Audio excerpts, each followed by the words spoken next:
بڑی اللہ پاک کی رحمت ہے، اللہ پاک کا کلام ہے، لیکن میری اور آپ کی زندگی اس سے نکل گئے۔ اور وہ قرآن جس نے پتھر دلوں کو موم کر دیا، حضرت عمر رضی اللہ تعالی عنہ، اس کے بارے میں آپ نے سنا ہوگا، زبردست بہادر تھے، ابھی اسلام قبول نہیں کیا تھا، کفار کی ایک میٹنگ لگی ہوئی تھی، حضرت عمر آگے، اس میٹنگ میں ابو جہل بھی تھی، عتبہ بھی تھی، شیبہ بھی تھی۔ فرمائے عمر، آپ اتنے بہادر اور اتنے جوان ہیں کہ آپ کے اندر اتنی طاقت نہیں ہے کہ ہمارے جوانوں کو، ہمارے بزرگوں کو، ہمارے مرد اور عورتوں کو، بچوں کو، بچیوں کو وہ محمد بن عبداللہ بہکا رہے ہیں، نعوذ باللہ وہ ہمارے نوجوانوں کو، بزرگوں کو بددین بنا رہے ہیں، نعوذ باللہ۔ وہ کہتے تھے کفار، کیا آپ کے اندر اتنی طاقت نہیں ہے کہ آپ ان سے انتقام نہیں لے سکتے ہیں؟ حضرت عمر کھڑا ہو گئے، جلال میں آئے، ہاں میں بدلہ لینا چاہتا ہوں، تیار ہو گئے۔ کہاں جا رہے ہیں؟ نعوذ باللہ محمد رسول اللہ صلی اللہ علیہ وسلم کو قتل کرنے کے لیے جا رہے ہیں۔ تلوار کو نکالا، چل پڑے۔ ایک صحابی راستے میں آئے، عمر اتنے غصے کی حالت میں اور اس انداز سے کہاں جا رہے ہو؟ فرمایا میں اس محمد بن عبداللہ کا سر قلم کرنے کے لیے نعوذ باللہ جا رہا ہوں۔ کیوں جا رہے ہو؟ فرمایا وہ اس لیے کہ وہ ہمارے نوجوانوں کو، ہمارے بزرگوں کو، ہمارے بچے اور بچیوں کو بے دین بنا رہا ہے، وہ بہکا رہا ہے۔ فرمایا عمر غصے کی حالت میں مت رہے، بلکہ سب سے پہلے اپنے گھر کی جا کر خبر لے۔ فرمایا کیوں؟ اپنے گھر میں جا کر اپنی بہن کی اور اپنے بہنوئی کی خبر لے۔ اگر آپ کہتے ہیں کہ وہ محمد بددین ہے تو آپ کی بہن بھی بددین بن چکی ہے، آپ کا بہنوئی بھی بددین بن چکا ہے۔ حضرت عمر لوٹے، واپس چلے گئے۔ جب وہاں جا کر پہنچے، دروازہ بند ہے، دروازے کو دستک دی، کہا کون ہے؟ فرمایا میں عمر ہوں، اور ڈر گئے۔ فاطمہ ڈر گئی، عمر کی بہن ڈر گئی، بہنوئی بھی ڈر گیا۔ اتنے غصے کی حالت میں، اتنے جلال میں حضرت عمر کا یوں اچانک آنا، بھلا کیا وجہ ہے؟ دروازہ کھولا، قرآن مجید کو چھپا دیا، قرآن مجید کی تلاوت کر رہی تھی۔ عمر اندر گئے، فرمایا کیا پڑھ رہی تھی؟ فرمایا کچھ نہیں۔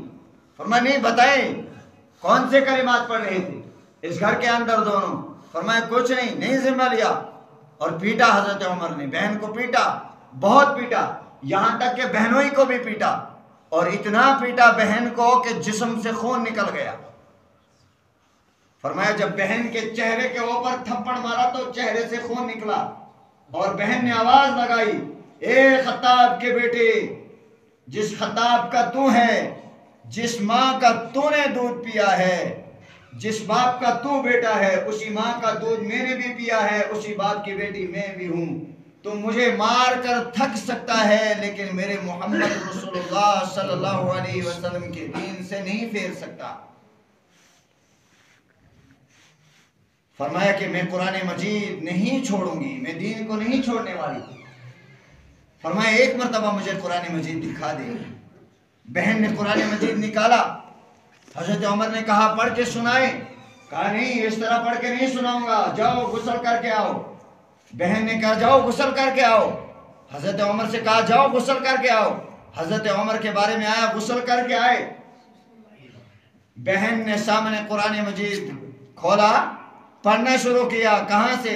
طٰہ ما انزلنا علیک القرآن لتشقى الا تذکرۃ لمن یخشی تنزیلا ممن خلق الارض والسماوات العلی الرحمن علی العرش استوى له ما في السماوات وما في الارض وما بینهما وما تحت الثری۔ بہن نے دیکھا حضرت عمر رو رہے ہیں، آنکھوں سے آنسو جاری ہیں۔ بہن نے کہا کیوں رو رہے ہو، کیا وجہ ہے؟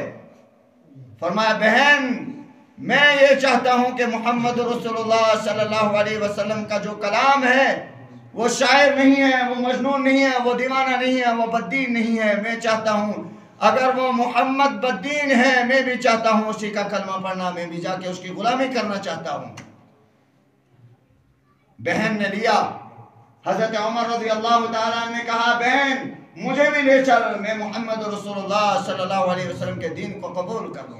حضرت محمد رسول اللہ صلی اللہ علیہ وسلم بیٹھے ہیں، آپ علیہ السلام کے چچا جان امیر حمزہ رضی اللہ تعالیٰ عنہ بھی ساتھ ہیں۔ حضرت عمر کو دیکھا، ڈر گئے، کھڑے ہو گئے۔ امیر حمزہ رضی اللہ تعالیٰ عنہ کہتے ہیں اے میرے محمد آپ ڈریے نا، خدا کی قسم کر کے کہتا ہوں کہ اگر عمر کا خیال اچھا ہوا، عمر کی نیت اچھی ہوئی تو معاملہ اچھا ہوگا، ورنہ جو تلوار عمر لے کے آئے ہیں اگر اس کی نیت خراب ہوئی اسی تلوار سے اس کا گلا کاٹ دوں گا۔ حضرت محمد رسول اللہ صلی اللہ علیہ وسلم کھڑے ہیں، حضرت عمر آئے اور آ کر دامن کو پکڑ لیا، یا رسول اللہ صلی اللہ علیہ وسلم مجھے بھی وہ کلمہ پڑھا دیجئے، لا الہ الا اللہ محمد رسول اللہ صلی اللہ علیہ وسلم۔ میرے مسلمان دوستو، جس قرآن مجید کو سن کر پتھر دل موم ہو جایا کرتے تھے، وہی قرآن مجید میرے اور آپ کے آج سامنے ہیں، لیکن ہماری زندگیوں سے نکل گیا، ہمارے گھروں سے قرآن مجید نکل گیا۔